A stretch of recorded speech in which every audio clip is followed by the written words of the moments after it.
You are now in tune with Mamba Radio.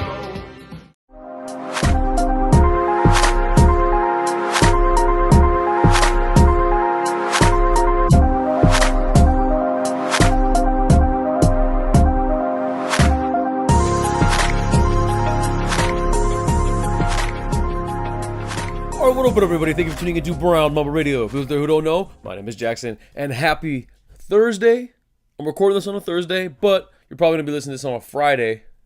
But regardless of whatever day that you're going to be listening to this on, hopefully it's a good one, and hopefully you guys all enjoyed your week last week, and a lot to get to from what happened this week, because just so much stuff has been happening this past week. And yes, it is Super Bowl week. The big game is finally here. The rematch between the Patriots and the Rams from about 13 years ago or whenever it was.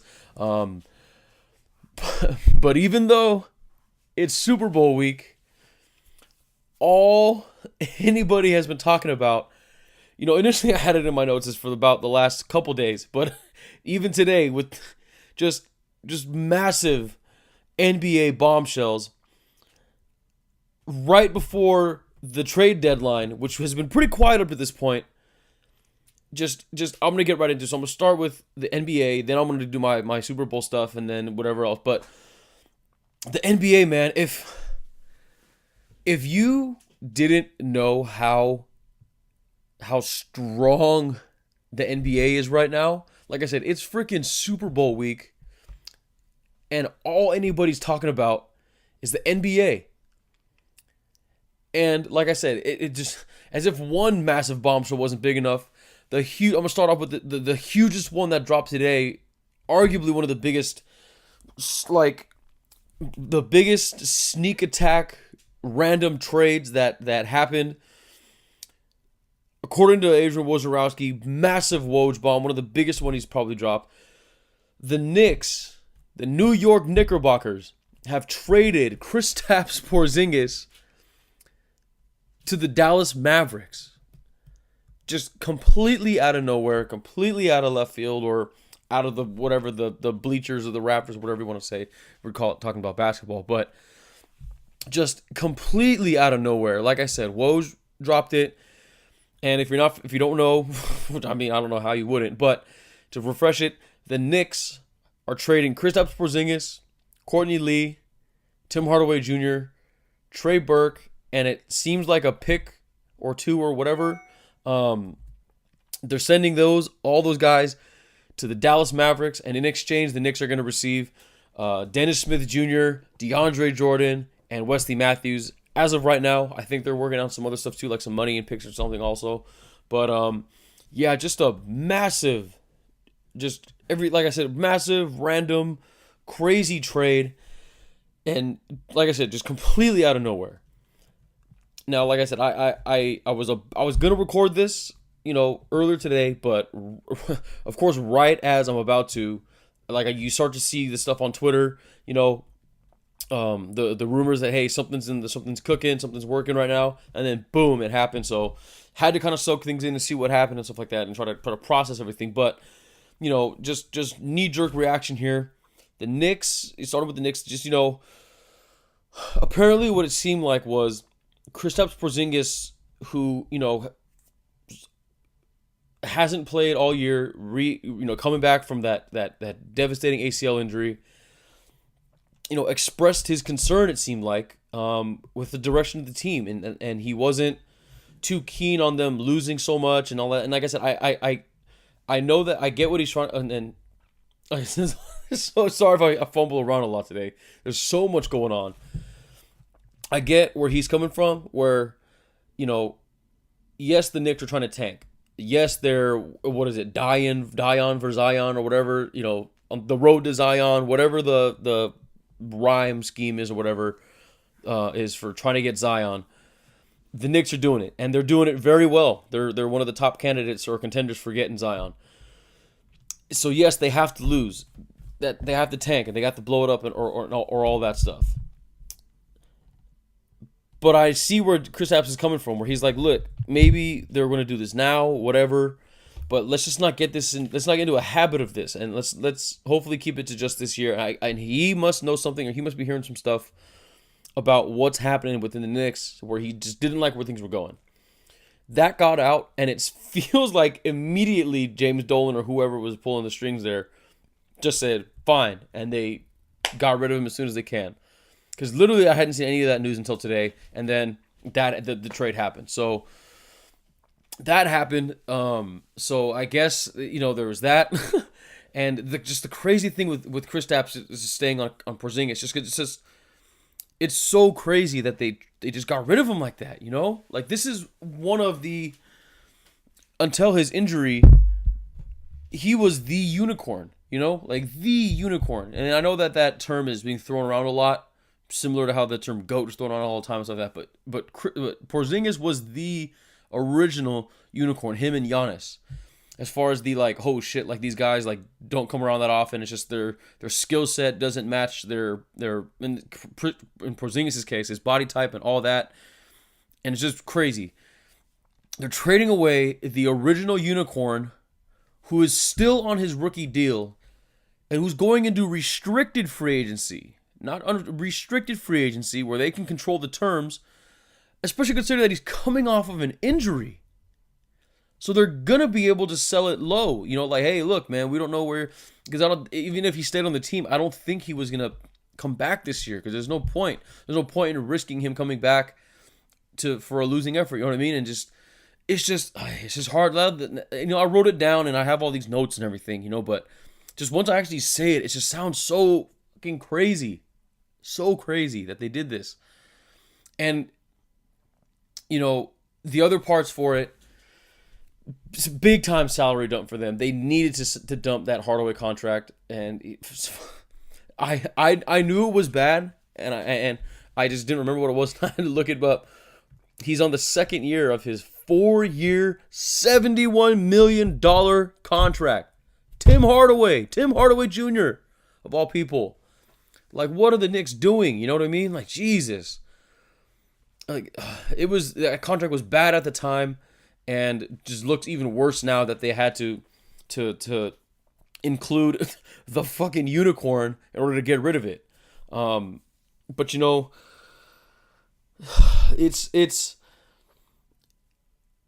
this is a huge gamble for the Knicks, because the only, and I'm using this term loosely here, logical explanation for this is that there's two actually. Well, they kind of piggyback off each other. The main thing is they're trying to. It just seems like they're trying to free up some cap space for next year, for this off season, and going into next season.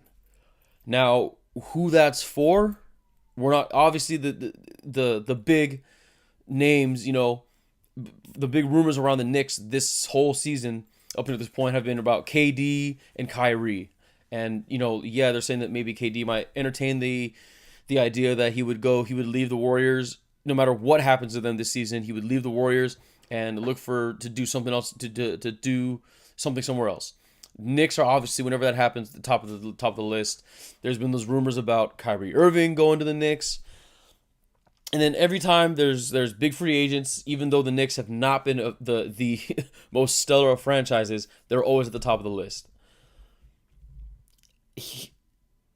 It can't be like overlooked that AD has to have something to do with it, where they're just gonna free up all the cap space they can and just make offers to everybody. That's what it seems like they're doing. They're just make offers to everybody, just like on some real fuck it, why not shit. You know what I mean? And just have it. Just have the space. Just have the space. Now, them losing Porzingis is a big like they're losing a big draw to them wanting to bring someone on, and them trading Porzingis really makes you think that maybe they want to get in this AD sweepstakes, because they're obviously Porzingis, and even though AD doesn't want to say he is a center, he is a center. Obviously they're getting rid of not just cap space and stuff and potentially having to pay him and all that, but making a roster spot for him where he's going to slide in right away and be the starting center and stuff like that for the Knicks. But it's just, like I said, maybe they know something we don't know about who they potentially would be getting, because this is a fucking huge gamble and a bold move. And I know a lot of people, this is definitely one of the biggest hindsight is 2020 moves where, a lot of people are pissed. A lot of people are like, what the fuck is going on here? Like, like I said, it's just a huge risk because there's no guarantee that they'll get somebody, They haven't been able to nail any of the major free agents in the last since Carmelo, And yes, yes, it's New York. Yes, they are the Knicks, and there's all the glamour that goes with that. Air quotes there, grammar. But fuck, man, like I said, it's just we know that they're still the Knicks. They're still the James Dolan Knicks. And the most Knicks thing that could happen is them just completely striking out, and they get no one. They don't get AD. AD gets traded or signs with whoever else, the Lakers, hopefully. KD goes somewhere else. He doesn't go to he stays in Golden State. Kyrie resigns, stays home and stays in Boston, or you know what I mean? This is a huge risk for the Knicks. Calculated risk. We'll have to wait and see. Like I said, we're going to have to wait and see. But ultimately, again, the Knicks are full on just mailing in this season. And like I said, it's just, and the other thing is, I forgot to mention it. If they're doing this to make room for potentially AD, why wouldn't they just offer this trade to New Orleans? New Orleans would really, if they're gonna lose AD, why not get a guy like Kristaps Porzingis? Why not take a risk on if the fucking unicorn? Yeah, he's gonna be coming off an injury, but why not take a risk on someone? Because they need to get somebody back. The Pelicans do. They need to get a huge name back because I know it's been beaten to death, and I'm gonna get to a little bit more of the AD stuff. A little up next when I talk about them and the Lakers. But the Pelicans need to get somebody back for AD because the thing that people aren't talking about enough, and I was thinking about it, and then shout out to the Podfather Bill Simmons for bringing it up, on a main stream, I guess, level, is if the Pelicans whiff and they goof on this AD thing and they don't get anything back, there is a huge possibility that New Orleans loses their basketball team. They can just, people don't go to the games already, and that's with AD, arguably the most talented power forward of all time and one of the top 3 best players in the league right now, and people don't go to the games. So what's it going to be like if they don't get anything back? Because they're going to need to get something back from him, because they cannot just let him walk. If they let him walk, they might as well just move the team to Seattle right now. And I don't know why they didn't just offer this. If you're the Pelicans, why wouldn't you take that deal? You would get KP on the cheap. I mentioned that you get Porzingis on the cheap because he's coming off an injury. You're gonna have to eat Hardaway's contract, but I mean, it's better than anything else you got right now. He can slide right in and play for you right away, and then he's a little bit better than some options you have right now. He's better than Solomon Hill. I'll tell you that much, better than how Etuan Moore's playing right now. And it's like the same thing. You just get a couple backups to put around him. So, and they would have gotten a pick, So it's just, like I said, building for the future, and it's I don't know. I really don't know what's going on. I guess, and I'll go right into. Let's talk about what the Mavs are getting on before I move on to the AD and the Pelicans and the Lakers and stuff. The Mavs, huge. Well, clearly they win this trade. Clearly they won this trade. They not only did they get, Porzingis, they were finally able to part ways with Wesley Matthews, who is on a not as bad but similarly bad kind of deal. It's a similar kind of deal, but at least they're going to get more production from a guy like Hardaway. Hardaway and Matthews are essentially kind of the same player, Spider-Man meme style, but at least he's a little bit younger, and there's a little bit more upside with him going forward. At least that's the thinking behind it. And they're also able to part ways with Dennis Smith Jr., who was, as soon as it was evident that Luka Doncic is the future, like Dennis Smith Jr. was clearly like, okay, this guy's on his way out, and it's just because he needs the ball to be effective, and this is clearly going to be Luka's team, and they're just going to they don't want to have to pay him and all that stuff. So they had to part ways with Dennis Smith Jr. And sure, maybe it'll be a good change of scenery for him. The Knicks passed on him when he was going to get drafted, and so now they're finally getting Dennis Smith Jr. And maybe him and Moutier can, I don't know, be a good offensive show or something. I don't know. I really don't know. At least it'll be interesting to see. And like I said, they'll gladly take, like I said, they'll gladly switch place between Hardaway and Matthews and Hardaway. Maybe they'll eat it. I don't know. Can they stretch him? I don't know. Like I said, maybe they can maybe they'll just keep him. I don't know. But I'll have to wait and see. But again, the biggest thing is, and then also with the DeAndre Jordan thing, he didn't seem very happy there. He just didn't seem very happy. And damn, I forgot about the DeAndre Jordan thing. So I take back what I said about freeing space for AD, but whatever. DeAndre Jordan clearly didn't seem very happy in Dallas, and maybe again another same thing, change of scenery for him. He's a free agent pretty soon as well, so like I said, we'll have to see how that goes with him. And I like DeAndre Jordan, former Clipper, and just like I said, hopefully best of luck to him, and like I said, maybe he'll like living in New York, that's for sure. I'll tell you that much. But the other thing, I kept alluding to it. Porzingis, coming off the injury, has not played yet this year. I don't follow the Knicks enough to know what his return timetable looks like. What he's doing, like whether he's rehabbing now, whether he's, how much basketball stuff he's doing, whether he's, doing, working in the gym, getting in the weight room, whatever. I don't know what he's doing right now. And I don't know his timetable. All I'm saying is the only thing I do know is that he shouldn't, the way that the Knicks were playing, he shouldn't come back. Now these are the Mavericks going to be a little different. Mavericks looking to clearly try to change things up, and I don't know, like I said, I don't know timetable. And if he can come back this year,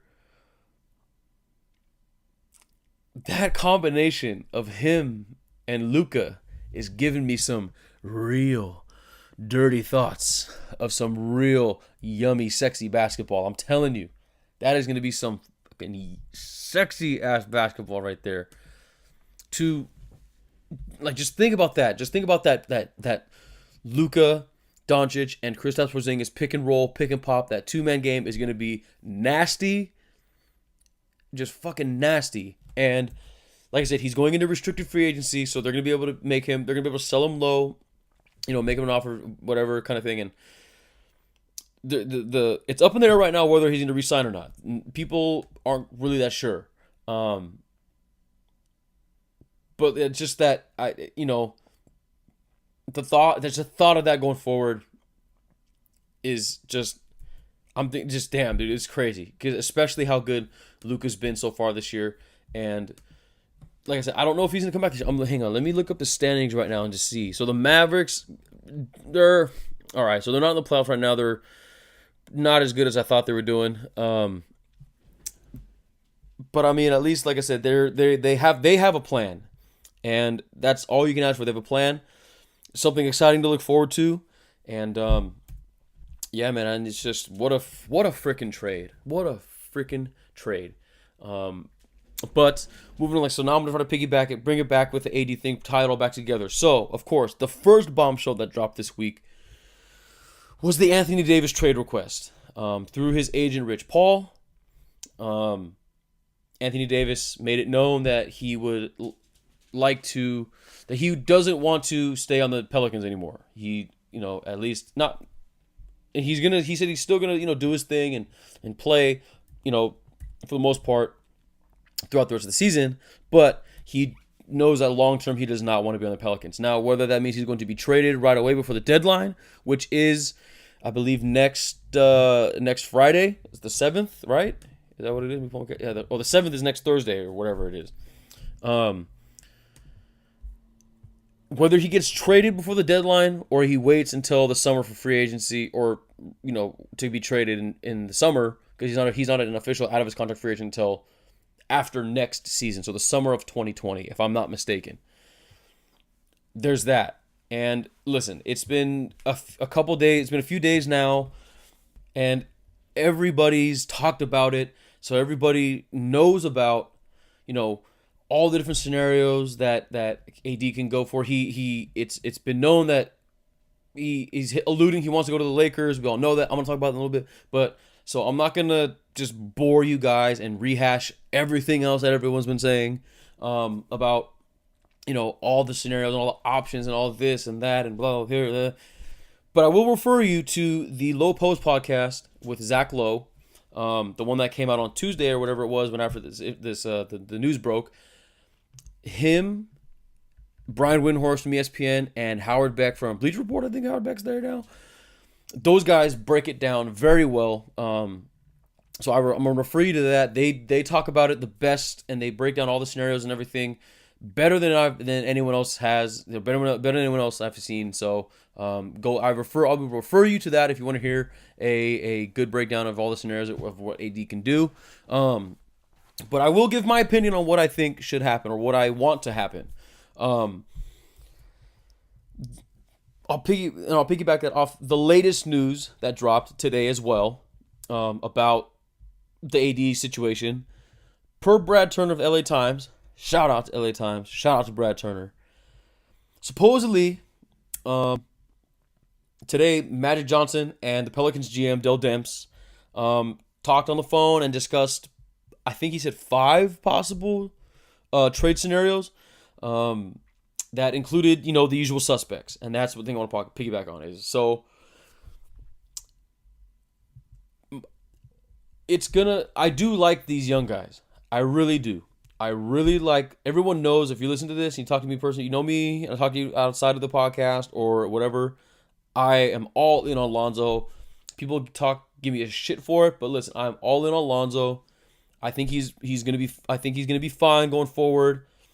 This injury is not that great right now, but like I said, he'll come back and be fine. I think he's gonna be a pretty good player for a really long time. I think Lonzo's great. I really like Kuzma, both on and off the court. He's a great follow. He looks like he's a legitimately cool guy. I really like Josh Hart. Zubac has been playing very well. You know what I mean? Ingram was a top pick and all that stuff, and he played. Even though that they lost to the Sixers the other night, he's been playing a little bit better, had his career high game, boosting up his trade value, and all that. And like I said, I really like the young guys, but I am completely open to trading anyone and everyone, especially if it's going to get us Anthony fucking Davis to go alongside LeBron. Now, before, like I said, I was like, I don't know. There was the rumors that the trade rumors of the trade deadline coming up, and these different guys, and that they're possibly available. This and that, blah, blah, blah. And I was like, I don't know. But in LeBron's absence, these young guys just aren't showing us enough to want to keep them around. They're just not showing it, man. And like I said, I've mentioned it, but I've talked about it ad nauseum on this before. When one guy would go down and it was time for somebody to step up, they just, other than Kuzma, these guys didn't really do it. Like I said, Ingram, when he was out there, when he needed to run the show, he didn't really do it. I know he did well again. I know he did well against the Sixers the other night. But other than that, he's been pretty mediocre.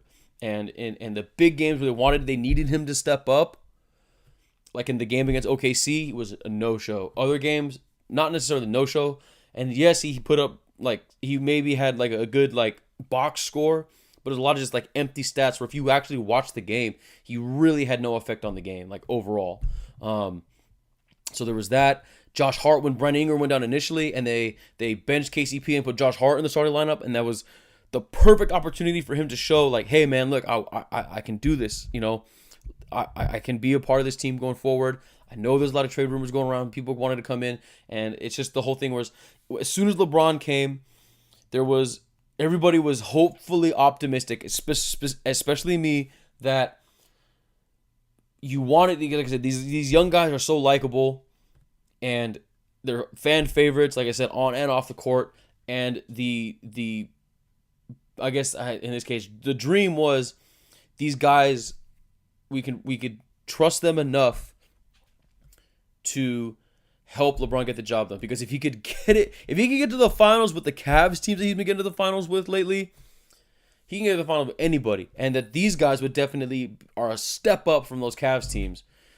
But they haven't shown that in this period that he's been gone.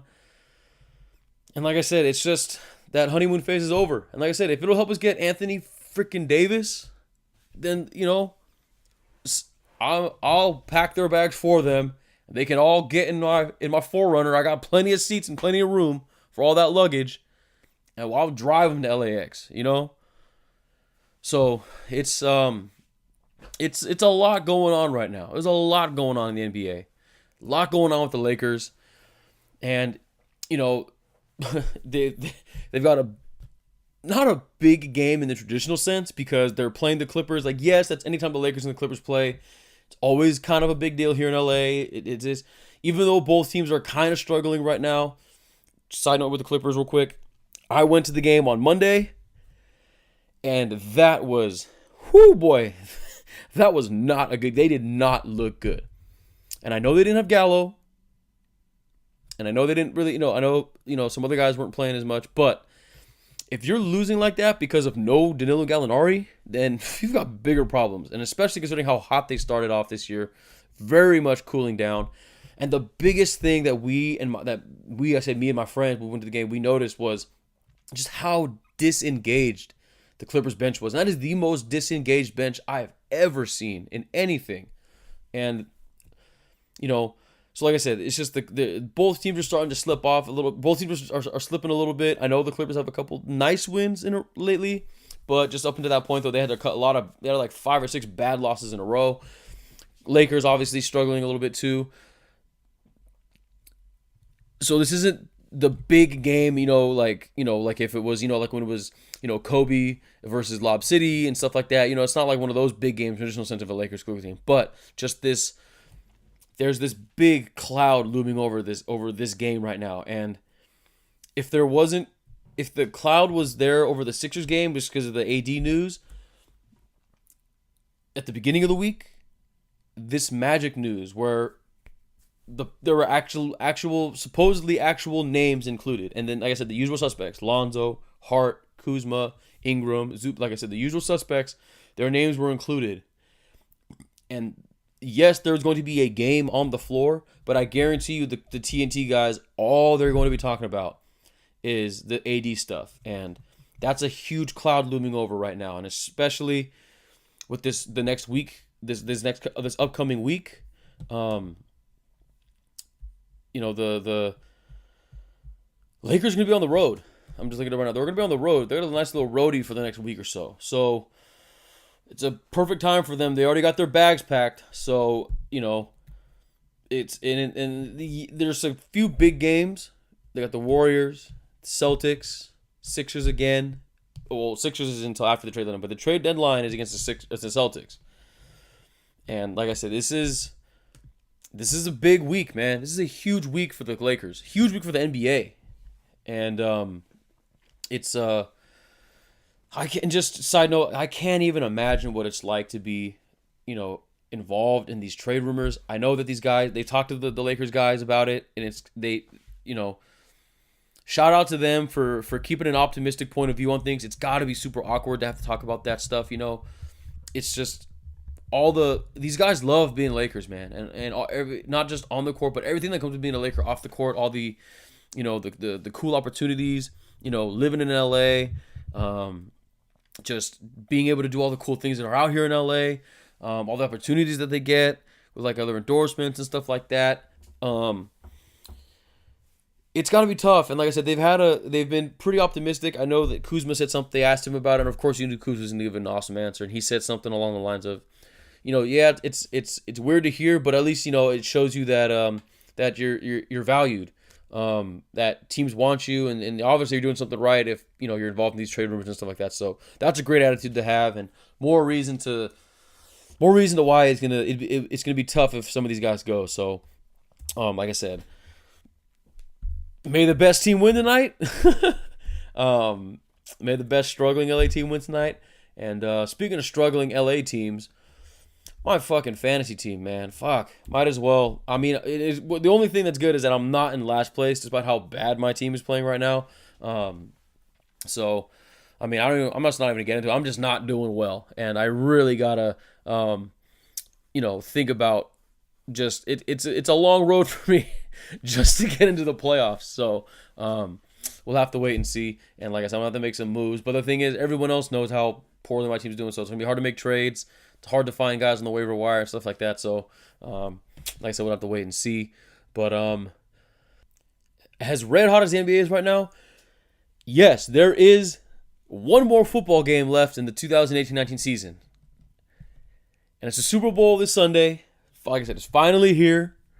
I mentioned it before. Rams, Patriots, LA, New England, Boston, rematch from the World Series. A rematch of the Super Bowl. What was it, like 36 or 38 or whatever it was? Not that good at math. Yeah, it's gonna be a good game. I know that there's not a lot of, like I said, the NBA is stealing a lot of its shine right now, but I think that will only add to the hype of the game. And I know there's a lot of other stuff surrounding the Super Bowl. Roger Goodell's fucking press conference where he, just fucking looked like classic Roger Goodell. The halftime performance stuff, what they're going to do with that. There's all the controversy surrounding that. And, it's just, there's so much stuff going on that I think that even though it hasn't really been said right now, it's going to be very refreshing just once the game kicks off. Because we know that this is going to be a very good game between, arguably two of the best teams all year long. And I know the Patriots were struggling, air quotes there, for the beginning part of the season, and it was the first time the Patriots really had those what's wrong with the Patriots? What's wrong with Brady? Kind of questions, and conversations were happening. But like I said, they're still the Patriots, and even though it's just everyone was ready to say that, and they've been wanting to say that for so long, that yes, those questions came up. But smart fans and people who have we did this with the Spurs before they went went on their little run with Kawhi and stuff. What's wrong with them? Was it over? And then they would still, regular season, not necessarily struggle, but not play as well as you thought they would. And then, boom, they're in contention for the finals or in the finals. So, same thing with the Pats. They're there. And it's just, you kind of knew it. You just, in the back of your head, you kind of knew, like, maybe they're just saving it for the playoffs. And like I mentioned in the last episodes, yes, they clearly were. They clearly freaking were. But listen, like I said, as good as a game as it's going to be, I'm not going to bore you with all the X's and O's and all that stuff because, it's pretty straightforward what the game's going to come down to, It's not rocket science, man. We know what these teams got to do to win. We know what they need to do. The Rams, and of course it sounds easier. It's easier said than done. I get it, but honestly, like, if the Rams are gonna win, we know what they got to do. The main thing, in my opinion, their best chance to win is their D-line and secondary have to be fucking simpatico. Like, simpatico. Where it's it's the chicken or the egg, where it's they have to pressure Brady, get in his face. They don't necessarily have to get sacks or anything, but they need to pressure him, get in his face, make him, make him throw the ball early, or make him think about throwing the ball early so he doesn't get to be able to read his progressions and go to his second or third option. They need to get in his face like that. And on the back end, have borderline coverage sacks where they're on them and they stay on their guys. And they have to, and it has, like I said, did the coverage sack, but on the back end lead to the pressure, or did the pressure lead to the cover? You know what I mean? It needs to be that. And like I said, this is their best chance to win, and they should draw up a similar, obviously not the exact same, but a similar game plan to what the Eagles did, because they have similar enough talent to do so, to be able, like I said, to be able to pressure him in his face. They have arguably the best defensive line in football, led by Aaron Donald and Dominican Suh.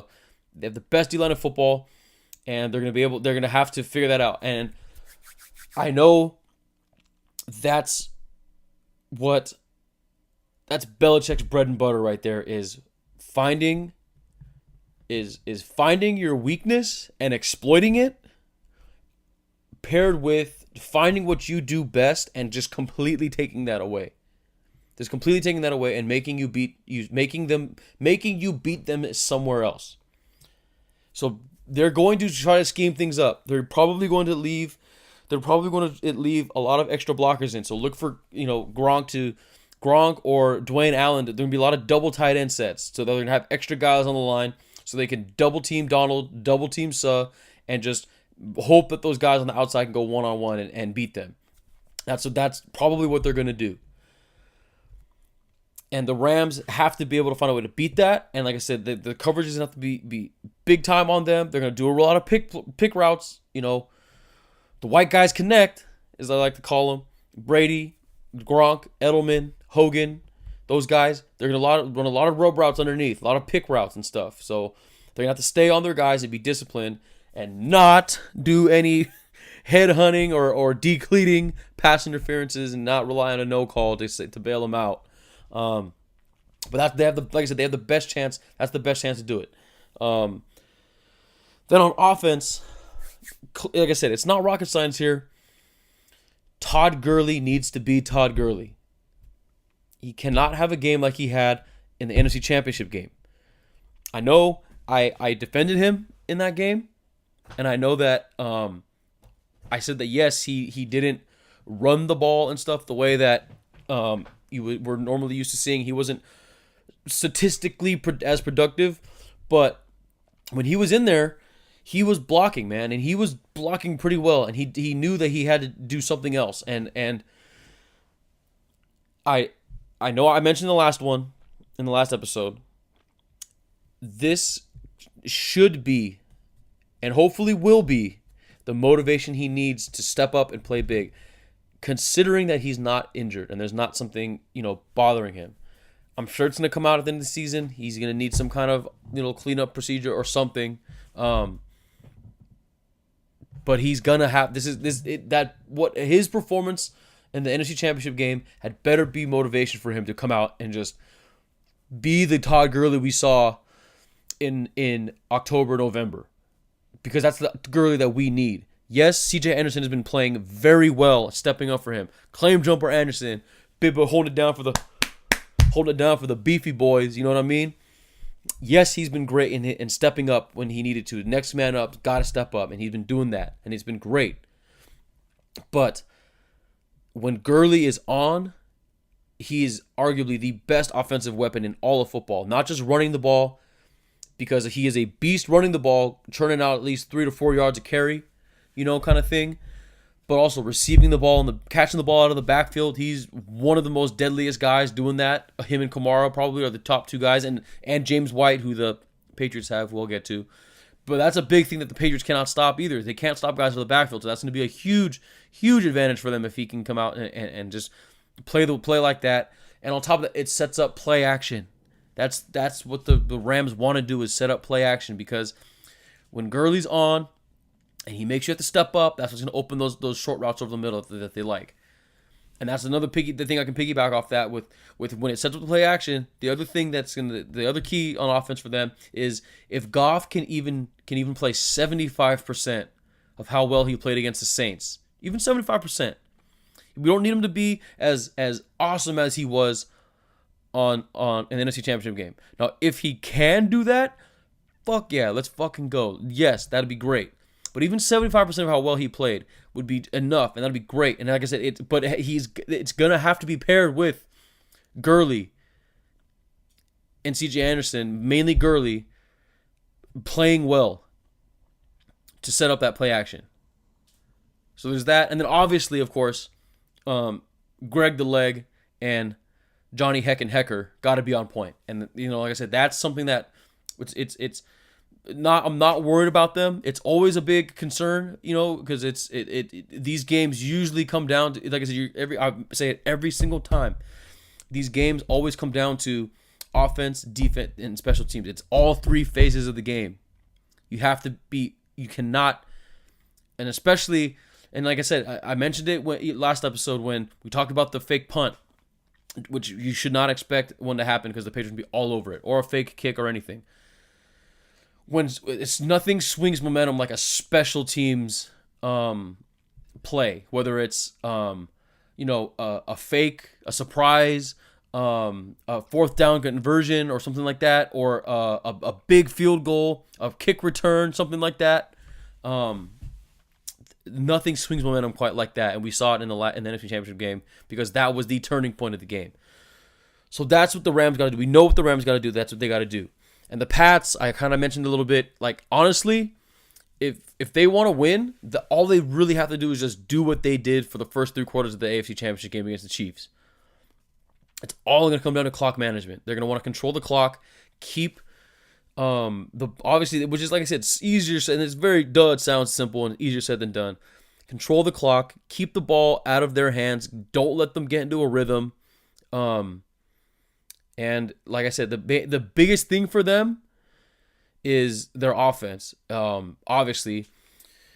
And it's not just the white guys connect. And if they can have a day, like if they have themselves a day, the Rams are in big trouble.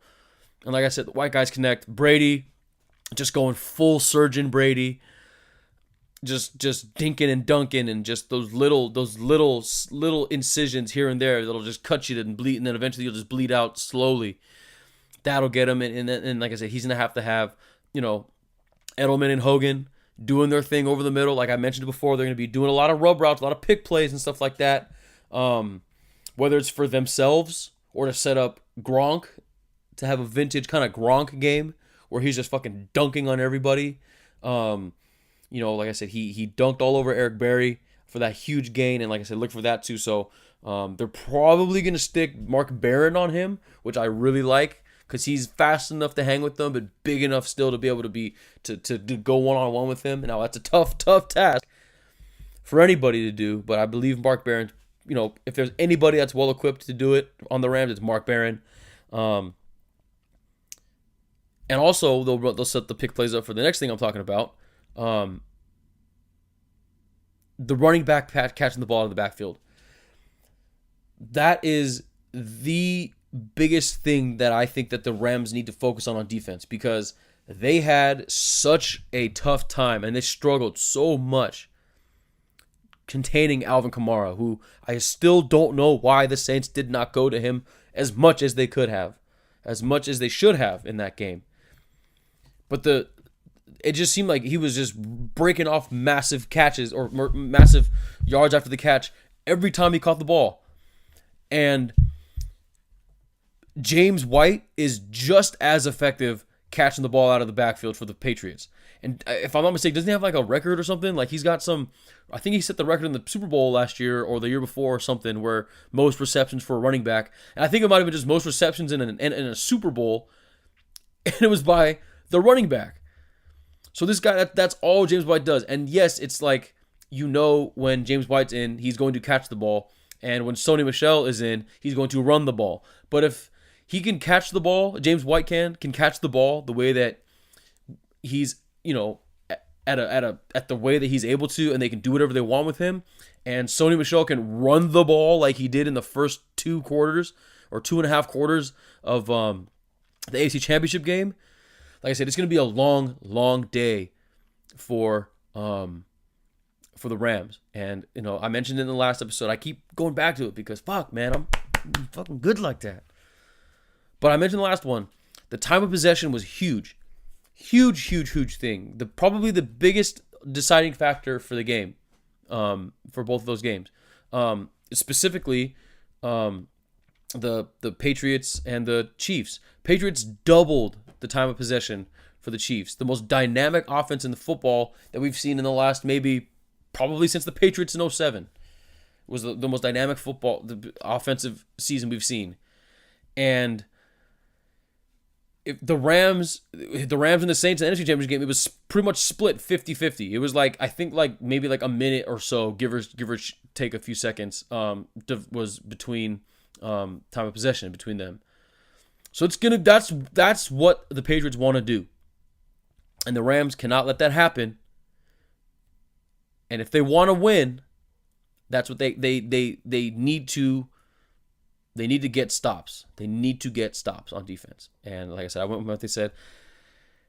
And I say all that to say this. I'm making my pick now. I'm going Rams 27-24. And it's going to be close, obviously. 3 points. I think Vegas has it at 2.5 right now. And I know they really want to make it 3. I know they want to go to 3, so that way they can at least break even. Because at least if they don't, at least they can. At least I know they wanted to go 3, but I don't think they'll get there. And I'm going Rams 27-24. And I don't have them scoring a lot of touchdowns, as you can see, but in the touchdowns they score, one of them needs to be a defensive or special teams touchdown. That will be huge for them. A defensive or special teams touchdown, and that can potentially make the score even bigger for the Rams. So I'm going with the Rams, going with the home team. It's gonna be a good one. It's gonna be real close, and it's gonna be a lot tougher and a lot closer than a lot of people think. The Patriots just don't seem to have as much pressure on them this year for whatever reason. It feels weird. I wouldn't be surprised if they win, but I'm going Rams on this one. I got to represent the home team. Like I said, it's going to be a great game. It's like I said, I mentioned before, I know there's a lot of hoopla going on around it. You know what I mean? All the NBA stuff, the halftime show, controversy, this, that, all that, whatever. But it's just I don't care about a lot of that shit. I know some of it's pretty important with the halftime thing, with Kaepernick and all that stuff coming out. I know that, and that is very important. But once that ball's kicked off in between those lines and between those whistles, man, I'm looking for a great game, and I know we're gonna get a great game. And on top of that, on CBS, like I said, I mentioned, man, Tony Romo Stradamus. So that's going to be great. I don't know how much he's going to be predicting plays like that, but I just know that I hope that when if it happens, it happens organically, because he was doing it. When he did it at the apex of that game, the climax of the game, when it was the most important drives of the game. He was just making it, but just not like in an obnoxious way, but just because it's like, oh shit, here's what's going to happen. You got to be careful because it's going to set this up, so it's going to be great. Ramo Stradamus and Nance, great guy, two great guys calling the game, two great teams playing in the game, and I can't wait. Super Bowl Sunday, barbecuing with the boys. Hopefully, barbecue with the boys and stuff, because it's supposed to rain here in LA, but we'll have to wait. We'll see. But that's just about going to do it. Just going to quickly go through the fallout and the results of the Royal Rumble that happened this past weekend as well. Overall, pay-per-view. Both normal matches were okay. The women's Royal Rumble went really, really long, and it would have been, I think the reception of it would have been much worse had it not been for that great ending that it had. On the other end, the men's Royal Rumble was just alright. It was whatever. And for the most part, everything that we thought was going to happen, happened. You know, wasn't anything crazy. Pretty sure everyone predicted Seth Rollins was going to win. And it was, if anything other than Becky Lynch happened, I'm pretty sure that place was going to riot. Daniel Bryan with his new belt, his new hemp belt, which is fucking hilarious. And Brock Lesnar retained. But just so far, just with the aftermath of it, WWE's really going all in on Raw right now. Like, they're going all out with the Raw booking. Becky, it came out on Raw, came out and said that she wants to, she's challenging Ronda Rousey, so that's going to happen. And then obviously Seth Rollins won the Royal Rumble, and it's presumed that he's going to challenge Brock Lesnar, and he's going to carry the Raw brand into the future. Especially considering that it looks like Brock Lesnar is going to be, obviously Brock Lesnar is more than likely going to have that Daniel Cormier fight, and he won't be around anymore. Even though I've said it before, I'm gonna say it again. It would be insane and incredible if they let him keep it. They let Brock Lesnar keep the belt, and he goes into the octagon against Daniel Cormier, holding the WWE Universal Championship. That would be just the most insane, incredible image. And especially if he wins and he holds both belts, that'd be fucking crazy. Just think about how crazy that would be. But I don't think that's going to happen. It looks like they're going to give it to Rollins and then just wait for Roman Reigns to come back and let them have a feud and all that stuff.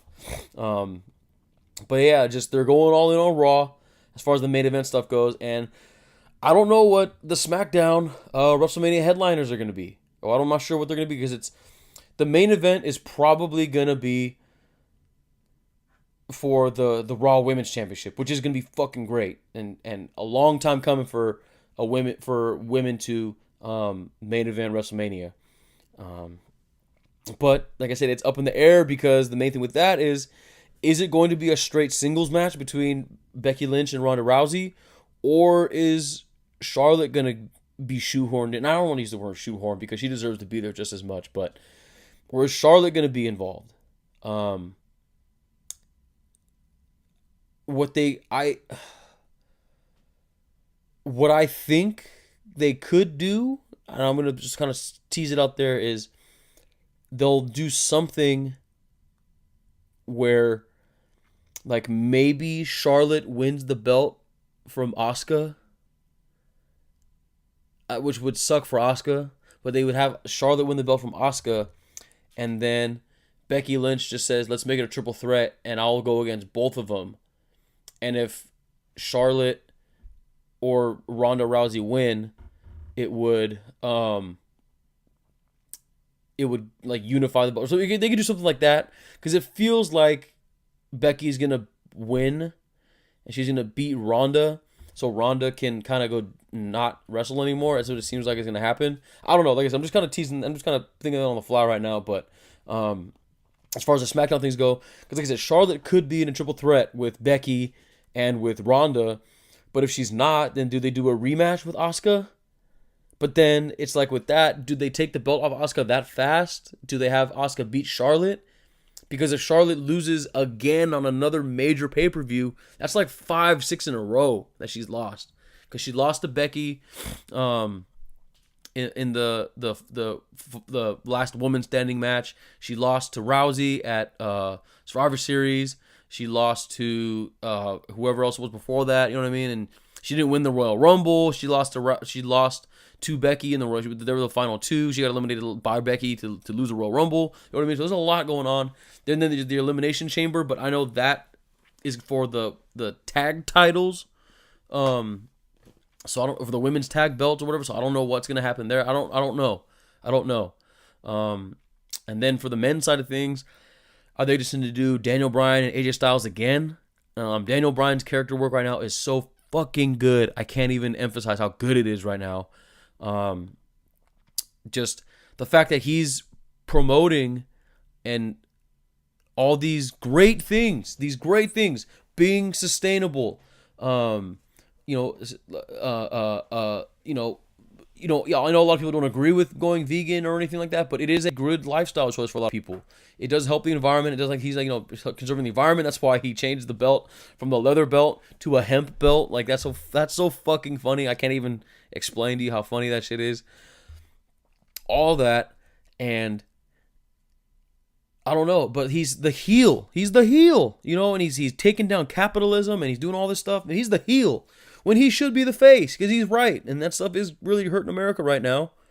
But he's the heel because that's how good good of a character Daniel Bryan has become right now. But I don't know, do they roll it out with AJ Styles again? Do they? I don't know. I really don't know. I don't know. Because they can have an awesome match, but there's just gonna be so many matches on this card because WrestleMania that I don't know, because there's not only are they gonna have to do all the other belts, because all the other belts completely up in the air. The tag divisions are weird. I mean, Bobby Roode and Chad Gable are your champions. Like, did you even know that? Did you even know that they were the champions? And then, like, what's gonna happen with them? Do you even know who the Intercontinental Champion is right now? It's Bobby Lashley, if you forgot, and I don't know what they're going to do with that. Hopefully they put him in a feud with Finn Balor, and Finn Balor wins it, because Finn Balor deserves that belt, and that belt deserves to have someone as good as Finn Balor holding it, so that he can add some credibility to it. And speaking of adding credibility to belts, what the fuck is going on with the U.S. Championship? I don't know what is going on with that. R-Truth is the champion right now, and it says it's like, and that's when it's sad when you win the belt, the people are saying, was it a mistake that you have the belt? That's not a good place for the belt. That's not a good place for the person holding the belt, and it makes everyone else look bad. It makes Rusev and Shinsuke Nakamura, who are two guys who completely deserve so much better, it makes them look bad, and it just ruins everything. So I don't know what they're gonna do. They're probably gonna have them be a triple threat. And I don't know why I don't know. I don't know what's going on with that. Cruiserweight Championship, Buddy Murphy's a great champion right now. I don't know who they're going to have. They're probably going to have him. I would have normally said they'll probably have him go against Mustafa Ali. But I don't know. Because it looks like he's going to be in the main title picture, because he's going to be in the Elimination Chamber match. Like, I don't know what's going to happen with that. There's, like I said, there's all those guys that got to worry about getting involved. And I don't know if they're going to do, because like I said, there's Mustafa Ali, who's getting a big push. Andrade Cien Almas anymore. Andrade's going to be involved in the title picture. Samoa Joe. Like, I don't know what's going to happen there. And like I said, not only is it all the belts that I just mentioned, but there's all the other guys that have to be involved. Like I said, like Randy Orton doesn't have a match right now. Did they put him in the championship? Did they shoehorn him somehow into the championship picture?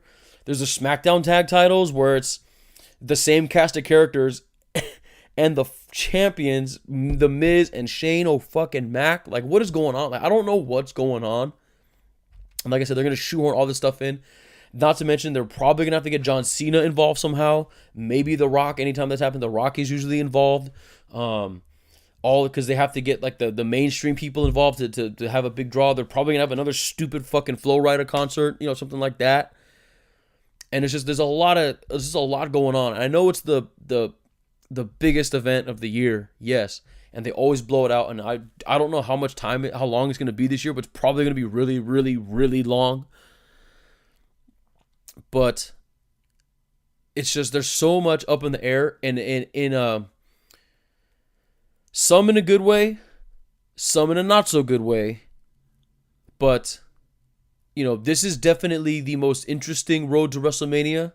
I've said it before, and I'll say it again also with this. I know that the Roman Reigns thing, and and I'm not like blaming him or anything, obviously not, because he has to take care of his health and stuff. But that really threw a monkey wrench into a lot of WWE's booking. And like I said, I'm not blaming him at all. I'm really not. But it really, really did. It screwed stuff up. Because then, like, no one's going to know about the stuff with Braun Strowman, what to do with Braun. Like I said, Braun Strowman, we don't know what Braun Strowman's going to do because he's injured, yes, but we don't know if what's going to happen with him. He doesn't have a spot on the card right now either. And there's just so much going on. And WWE has a lot of work to do over these next 2 months or so in order to is unmurky a word? To unmurk? No, because then that's like what, bring back from death? To unmurky these waters that we're in right now. That is the road to WrestleMania. Because this has the potential to be like a pretty like underwhelming, like mediocre, average WrestleMania. In my underwhelming is probably the biggest word because it's going to be so blown out, and it feels like they're going to try to blow it out so much to make up for the fact that what we'll see in the ring is going to be pretty underwhelming for the most part, minus the women's the Becky Lynch and the women's situation, minus that. Yeah, it just looks. I don't know. I really don't know. I don't know. But like I always am with WWE, I'm always optimistic, and I always hope for the best because I love wrestling so goddamn much. So like I said, a lot of work to do for them. And on top of that, I forgot to mention it. Speaking of WrestleMania, Dean Ambrose reportedly isn't going to renew his contract after WrestleMania. So then there's that situation going on right now too. And the big, obviously he hasn't, the logic behind it is he's not happy with how he's been booked. And I can't tell if what's going on with it is a work or a shoot right now because WWE made a statement on it. And usually when they get involved with stuff like this, it's usually a work because like they could have came out and said something about they could have had something come out about Chris Jericho going to All Elite, but they didn't. They could have had something come out about a couple other guys that left, but they didn't. That did stuff like that, and so this just makes me think that this could be a work. I don't know. The promo he cut or tried to cut when he sat in the chair after he lost really cleanly to Seth Rollins on Monday, it's like, did he just go off the cuff and try to interview something and they just cut him off with Nia Jax? I don't know. So we'll have to wait and see. And the underlying feeling is is this for real or not for real? And then obviously the undertones for this is he going to leave and go to All Elite? And will he be the first one to lead that exodus of guys who feel that they've been mismanaged, poorly booked? Is he going to be the one that starts it? That's the underlying tone of this situation right now. And it's going to be very, very interesting and very fascinating to see how that happens. So yeah, man, just a lot going on. I know I talked for a long time. Thank you for sticking with me. And that's going to do it for me today. Hopefully you guys, like I said, hope you guys hung around for the whole thing. And if you did, like always, thank you so much for listening. I got big love for you guys. And if you like what you heard, make sure you subscribe, follow, all that good stuff. Wherever you listen to podcasts, SoundCloud, iTunes, Spotify, Stitcher, TuneIn, YouTube too. Everything's there. Like I said, I'm workshopping a lot of ideas for cool like YouTube content and stuff like that. So stay, like I said, subscribe to the channel for that. Follow along on the socials, Instagram, Twitter, Tumblr, Facebook. Working on getting rid of Facebook because It's been not looking so hot right now, but follow along everywhere else. At Brown Mamba Radio, at Brown Mamba, or my personal stuff, JXCKSXNNN. That's 3 N's. And normally I would say everything else is on the site, but brownmamba.us, the site is under construction right now. So stay tuned for that. Should be up and running next month. Like I said, got to work out some kinks. And yeah, like I said, thank you so much, everybody. I really appreciate it. I know they haven't been as consistent as they've been normally. Like I know I wanted to do everything like Monday, Friday, but like I said, just busy doing everything I can right now. Like I said, it's just thank you so much for sticking with me. Thank you for listening. Thank you for supporting and all that good stuff. Speaking of supporting, like I said, I'm working on getting a Patreon going. So if you are inclined to or feel inclined and want to support in any way, you may. I am not going to say no to any of that fresh green. So I would really appreciate that. And like I said, that will be up and running as well, hopefully next month. And that's it. That's going to be it. And, hopefully everybody enjoys the big game on Sunday responsibly. Please be responsible when you enjoy the game. Don't just have a good weekend. Make it a good weekend. Whatever else you do besides the Super Bowl. And if you're in the LA area and you're going to the selection event, I'll see you there. So hopefully everybody turns up off those eclectic beats, Forgotten Gems, Timeless Soul, all that good shit. On Saturday, see you there. Let's vibe. And everybody drink more water, as health is wealth. Please be kind to each other, because it is easy to be nice. And I will catch you guys on the next one. And let's go Rams! Peace!